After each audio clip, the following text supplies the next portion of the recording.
Did you know Patera is Latin for a small, shallow dish or bowl? You can create your own mini shadow box jewelry by filling these pendants and links with a variety of treasures.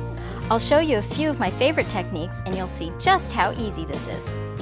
It's who I am, a little rare, some sour fare, and some mystery, putting it all together, doing what I do.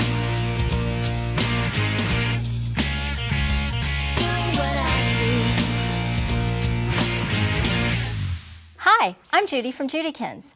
I want to start out with this first pendant here. It's a photo pendant with my niece Brittany. Patera pendants and links are made from lead-free pewter and plated with gold, silver, and copper finishes. The way that you make this pendant is you print out a little photograph and you want to cut it to the dimension of the inside of the patera. You can download the design guide that has the dimensions of the inside of the patera so you know how big to cut your photograph. I've used a little heat-resistant double-sided tape and I'm going to put that right in the bottom of the patera. The next thing that I'm going to do is fill that with a little Amazing Glaze embossing powder, which is a thicker embossing powder. This is so easy.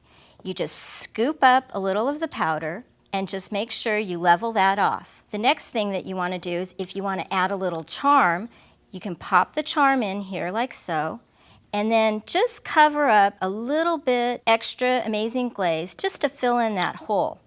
The next thing that I'm going to do is put this inside the toaster oven. I have my cute little pot holder here, and I just pull out the tray, put my patera on the tray, and then slide that right into the toaster oven. This only takes about 2 minutes to melt the patera, and you want to set the toaster oven at 300 degrees. Now I want to pull out my patera piece, and I just want to give this a chance to cool off. You can see there's a bunch of bubbles that kind of formed in here, but that's okay because those will go away. You notice that I rested my patera right on the edge of this little cutting board, and the reason why I did that is because this little hook is lower than the back of the patera, and if I have it cooling on the edge of the hook, it'll tip the patera at an angle, and then the Amazing Glaze will puddle at the bottom here. Now, I got really lucky this time because my charm ended up right in the middle where I wanted it. If in the event that your charm ended up in a place that you didn't want it to be, you can take your heat tool and a little sharp object and reheat this and melt that Amazing Glaze, and then you can slide your charm around just a little bit. Another thing that's kind of fun is that if you happen to scratch the glaze, you can take your heat tool and reheat the top of that, and that will take away any of the scratches. This is what my finished pendant looks like. I added another link here that I embedded a couple of other charms and created this cool little jump ring. This only takes about 5 minutes to cool off, and then it's ready for you to wear.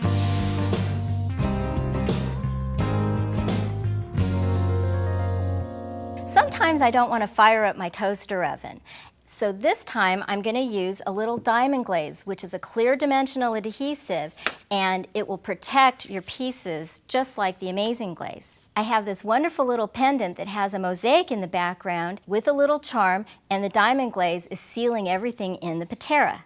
The way that I make this is I take a little bit of this mosaic tape, which is a double-sided paper tape, and I have these wonderful little paper cords that create a beautiful background.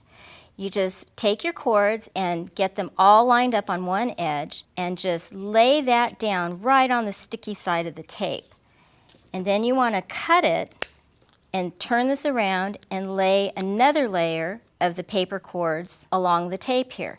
And you just keep filling in this pattern until you have something that looks like this. You can see this is a bigger piece here, and I'm just going to trim it so it fits inside the patera. I take my scissors and just cut along these edges. I have a finished piece here. You want to peel off the backing and then set that right inside the bottom of the dish. Next, I'm going to take this little charm, just lay that in the base here, and you can turn it however you want. Take your diamond glaze and just squeeze out a little bit of the diamond glaze. You don't need more than 1/8 of an inch. And you notice I've got a couple of bubbles here. That's not a problem because my paintbrush will pop those little bubbles. So I just spread out the diamond glaze. This will take about an hour to dry. And again, if that hook is a little bit bigger than the base, you can set that on the edge of a cutting board or something that's a little bit thicker to allow it to dry evenly.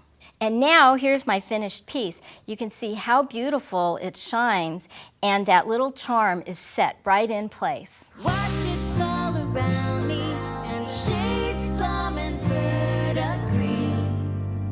My next project is going to be with the diamond glaze, but this time I'm going to use it as an adhesive to glue my glass beads into the bottom of my Patera.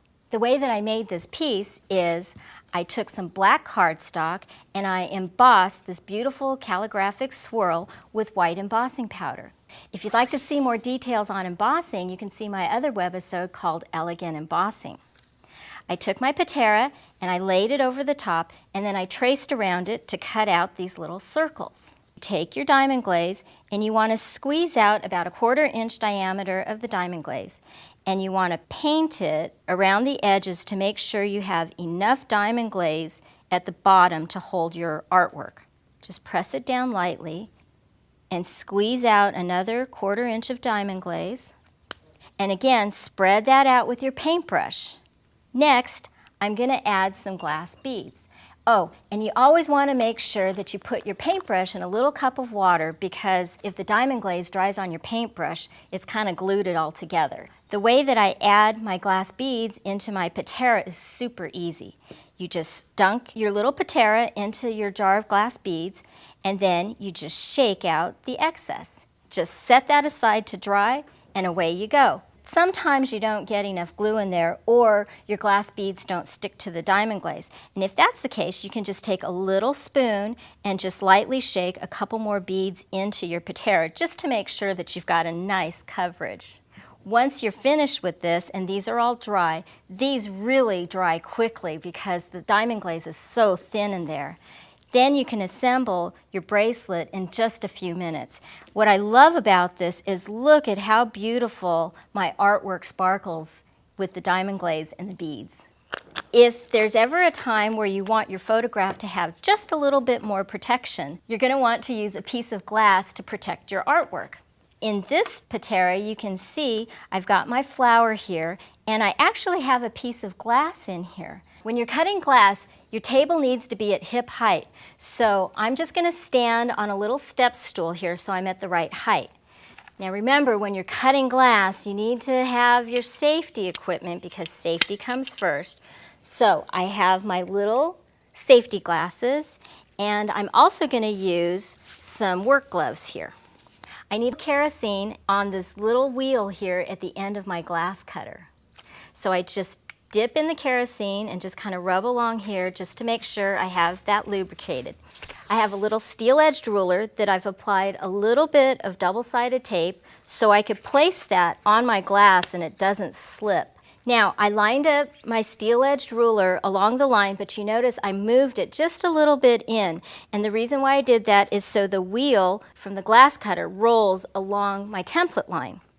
When you're cutting glass, you want to work away from you. You want to push your glass cutter away from you, and you want to listen for a crackling noise.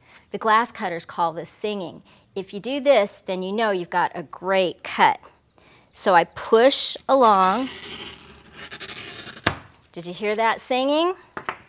Take off my ruler. Now I'm going to pick up my glass, and starting at the bottom here, I just break it. Now you can see I've got this nice straight edge, and even though I've got this little curved piece on there, that's okay. I could throw that part of it away. I line up my little piece of glass along the template line here, and I just turn the paper, set up my ruler, and cut along this line. Now here's my finished cut piece of glass. One other tip when you're cutting glass is that you only score one time. Otherwise, you'll dull your glass cutter. Now, the way that I'm going to assemble this piece is just a little bit different than the other pieces. This time, I'm going to take the diamond glaze and put it right on top of my photo first.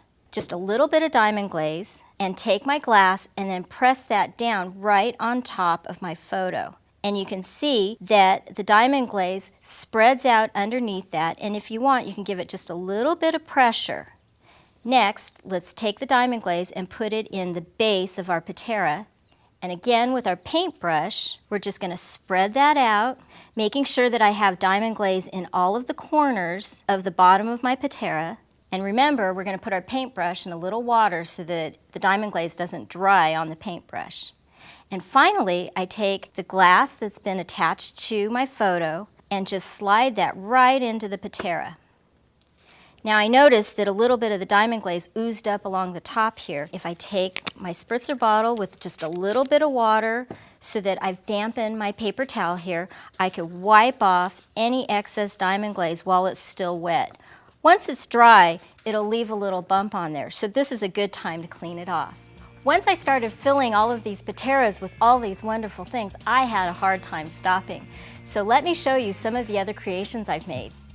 This is a variation of the photo pendant. I also made a pair of earrings that match the flower pendant. And this one is kind of funny. It started out as a black and white photograph using the diamond glaze and the glass. After it was finished, when I came back to it the next day, my photo turned blue. And I realized that the diamond glaze reacts with the copper and it patinas the copper. It was a happy accident and I really like that, but I just wanted to let you know to think about that when you're using diamond glaze in the copper. Whether you wear these pieces around your neck, dangling from your ears, or around your wrist, these little shadow boxes will make a great addition to your jewelry collection. I'll see you next time. To create this project yourself, download this week's design guide. You'll get step-by-step instructions along with special make-it-your-own bonus tips and ideas.